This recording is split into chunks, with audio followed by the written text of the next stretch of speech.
learn how to make these beans. I can't stop eating them. I want to make them every day. Here, in my pot, I'm going to add 7 ounces of beans. I wash them well to remove all the dirt they come with, making sure they are completely clean.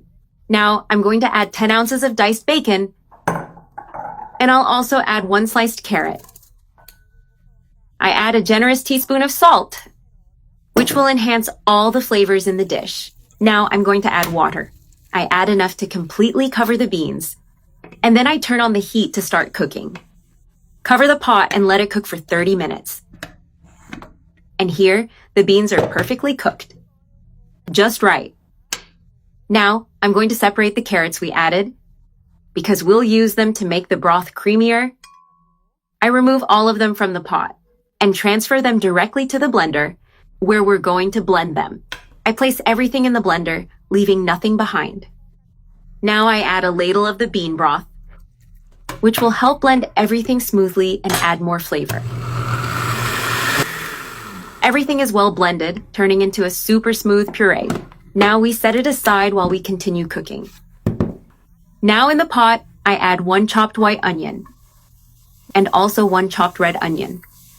I add half of a chopped red bell pepper, 3 finely chopped garlic cloves, because good beans always have garlic, and 1 finely chopped tomato, which will bring a perfectly balanced acidity to the dish. Then I add the dry spices. First, 1 teaspoon of black pepper, then 1 teaspoon of smoked paprika.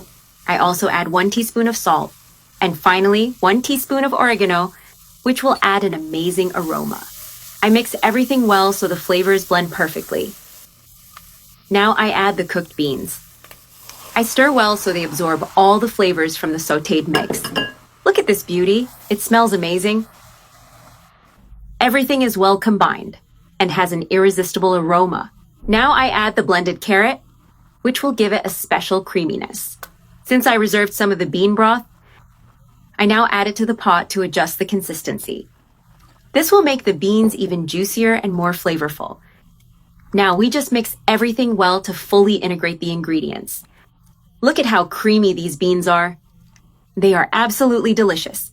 I always like blending the carrot because it makes the broth thicker and more consistent.